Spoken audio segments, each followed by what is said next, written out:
This is the first in a series of videos on Paul's famous letter to the Romans. And that background music is the hymn, "Oh, for a thousand tongues to sing my dear Redeemer's praise."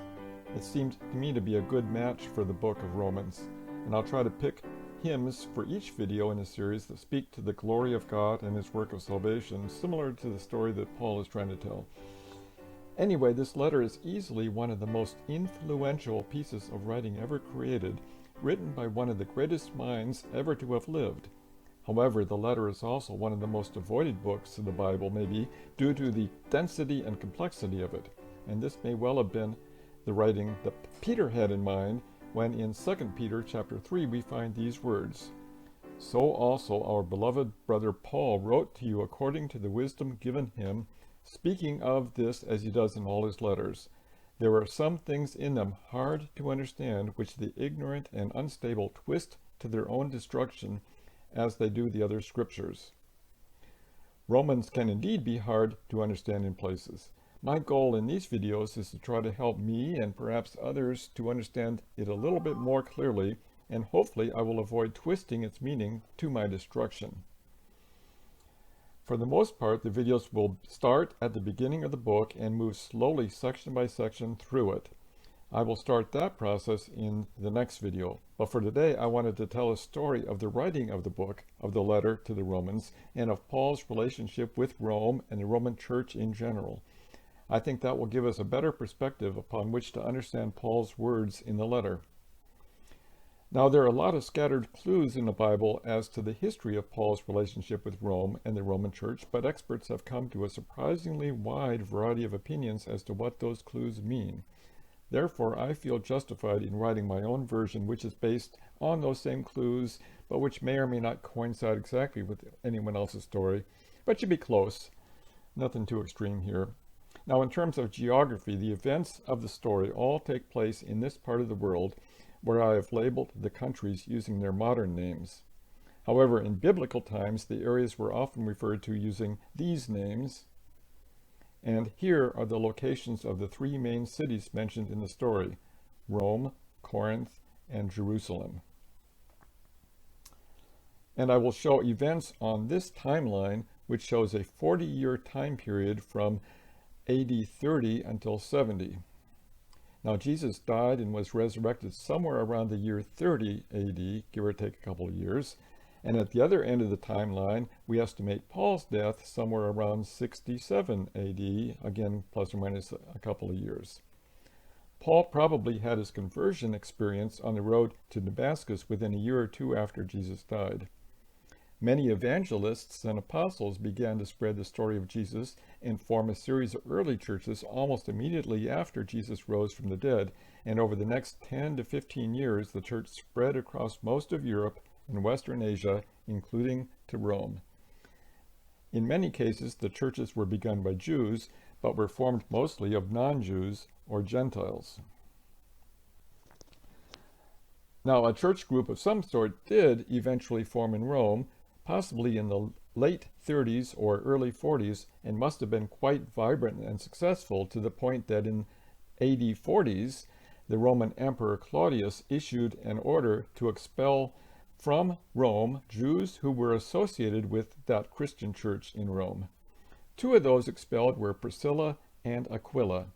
They left Rome and went to Corinth, in what is modern-day Greece, and met up with Paul, who arrived there about that same time. And the three of them hit it off immediately. They shared a common trade, tent making, and a common passion, the good news of Jesus. And they worked together on the church, not only in Corinth, but throughout what is modern-day Greece and Turkey. Paul would often send them off on trips to various churches to minister and to work there. Eventually, probably in the mid-50s, Priscilla and Aquila were finally able to return to Rome when things settled down, but before they did, they left a strong longing in Paul's heart to visit and minister in Rome and even beyond, all the way to Spain. In the late 50s, Paul returned to Corinth for a short time, shortly after having written his very influential letters to the Galatians and to the Corinthians. And while there in Corinth for that second time, he wrote the letter to the Romans. The exact details and reason for Paul writing to the Romans is not really that clear, and specifically why he wrote this huge, complex letter to them. Up until that point, at least amongst the letters that have been preserved up to our time, Paul wrote mainly to churches that he was very familiar with and usually had founded, and he wrote specifically to address the needs of that particular church. Here, Paul knew at most a handful of people from the church in Rome and probably had little knowledge of their circumstances and problems, and the letter itself does not address issues specific to the Roman church, but instead mainly addresses very high-level, broad topics. Now, one clear reason for writing the letter was that Paul wanted to let them know of his strong intention and desire to come and see them. However, he could have done that with a much shorter letter. My own speculation is that while in Corinth for this second stay, Paul maybe had a little spare time, and he felt that perhaps the material, the doctrine that he had included in the letters to the Galatians and the Corinthian churches was not quite his final word on the subject. Being an analytical thinker extraordinaire, Paul may have whiled away any spare hours he had in Corinth writing a position paper, a thesis of sorts, which went way beyond what he had included in those prior letters, and finally let him tie a bow on his thoughts. He perhaps wrote it with no particular audience or recipient in mind, a document written as much for his own peace of mind than for anyone else's. Then, when he decided to write a letter to the Romans, he sensed that letter to be the ideal vehicle upon which to attach his thesis. So in my mind's eye, I see Paul calling in one of the scribes that he used and trusted, a man named Tertius. In chapter 16 of the letter to the Romans, Tertius writes a single sentence identifying himself as the, quote, writer of the letter. Paul may have dictated a relatively short letter to Tertius, and then maybe he tossed him his long manuscript as well and asked Tertius to carefully combine the two into a coherent whole, a letter to beat all letters. This might help explain why the letter purports in the introduction to be directed primarily to the Gentiles there in Rome, but the body of the letter seems to be directed as much or maybe more to Jewish readers or topics than to Gentile readers. Anyway, once Tertius completed composing that massive letter, no small task, I am sure, Paul then commissioned a woman named Phoebe to set sail to Rome and to personally deliver that letter, which she did.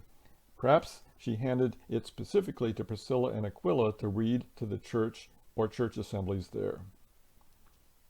Now, as Paul states in that letter, he fully intended to arrive there in Rome within a few months after the letter arrived, but he had a couple of tasks to accomplish on the way.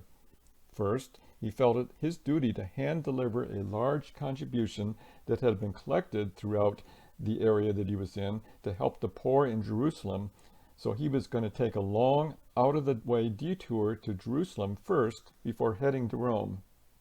But second, he had to hightail it out of Corinth quickly due to rumors of an assassination attempt on his life by disgruntled Jews.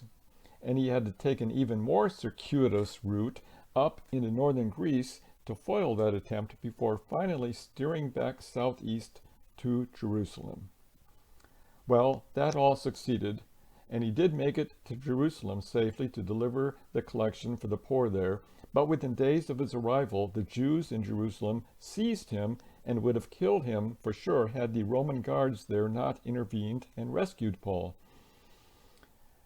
The Roman bureaucracy, however, could not find grounds to either charge or release Paul, and he ended up spending the next 3 or 4 years stuck in the complex Roman legal system under various forms of arrest and or detention the whole time before finally being released, or at least released under Roman escort, setting sail with some Romans to Rome, the long-anticipated and desired destination of Paul.